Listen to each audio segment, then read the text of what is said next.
At the RSA conference in San Francisco, strong authentication was nearly as big as cloud computing.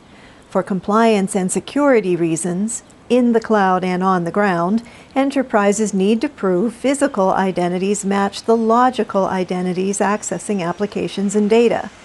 Strong authentication helps do that. It means proving you are who you say you are, with something you have and with something you know. Many enterprise employees have badges or other credentials to get into a building. They know a password, and passwords now can be generated electronically so they change each time an employee logs in. Tie together an employee's physical and logical access tools, and you add another level of security to strong authentication. During RSA, Security Squared talked with a variety of identity experts about converging physical and logical credentials. So, as corporations move to try and streamline operations, physical systems have become more sophisticated, and logical systems have also become more sophisticated. You are seeing the username and password begin to fade away. Even though it's still prevalent, we all know the inherent security weaknesses of the username and password. So now you look at solutions that bring that together. Well, where do those systems converge? And really the systems converge at one point, and it's the identity credential. So you have physical systems using systems that are in place today to physically log in, whether that's using a mag stripe and a pin pad or a contactless form factor, and then coming into the infrastructure and using logical access. So smart card based authentication, where you can insert a card into a reader using something you have in the card, and a pin pad or a pin and passphrase to get onto the logical network. So that really becomes the place of convergence, where you have one credential that now is providing you both access to the physical location and logical access to the network. One of the biggest things I see around the convergence of logical, physical, as well as network-based convergence of single sign-on is as you start getting access to more things. As an example, enterprise single sign-on, one password may now give someone access to 15 different applications. That's been one of the bigger drivers over the last year or two. For those customers who have deployed enterprise single sign-on, they probably have about a twice as high array of deploying an integration of, let's say, a physical card access to a building, using that same physical card to access a workstation in addition to a user ID and password. So that's been a big driver. The technology to have this integration has existed probably for 5 years. We've had the ability with our Tivoli security products to go ahead and do that with different companies' card systems, as well as network security vendors, physical hardware. So that ability has been there for a long time, but as you start getting to some very common usage, that's driving that next wave. So as we see CIOs who are responsible for all three of those trying to push their organizations, or a company where a systems integrator is getting paid to integrate all three of those, then we see a bigger adoption. But in general, it's not been something that's been done a lot yet. We're definitely seeing an uptick in interest over the last 12 to 18 months. Yet, obstacles still get between merging logical and physical credentials.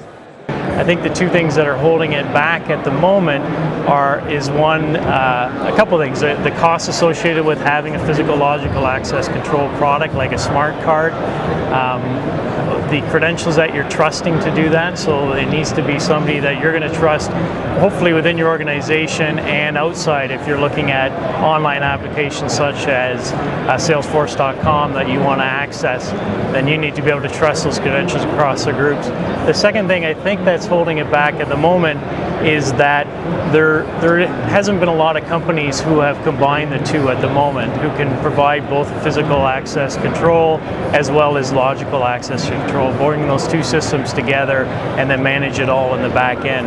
That's coming, but there's not groups that are doing it now.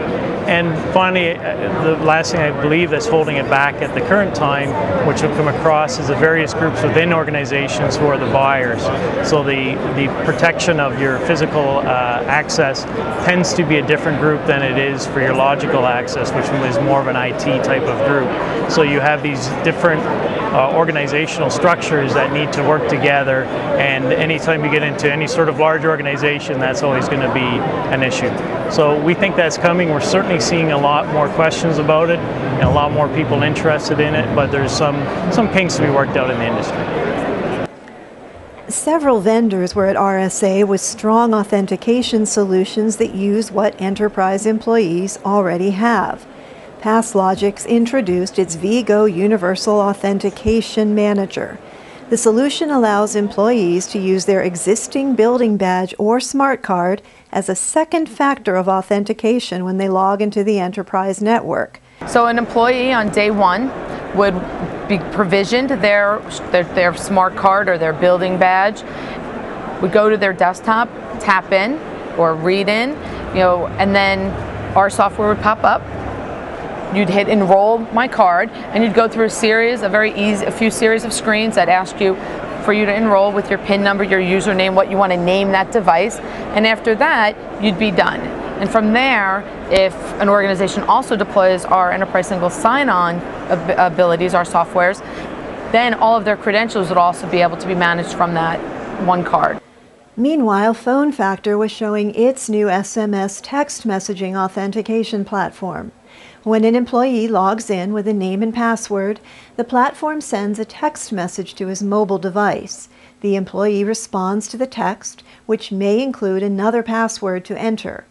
Because the authentication happens on a second device or channel, that makes it out of band and adds another layer of security. The good news about a fully out-of-band solution is that you don't have to modify the app. So for example, let's say you have a proximity card solution to get through doors at your office. Well, we can actually, using an SMS verification, if you go to, say, an area of the campus that you're not usually in, you swipe your Prox card, and we can trigger a PhoneFactor authentication that sends you an SMS. You reply to the SMS, and that unlocks the door.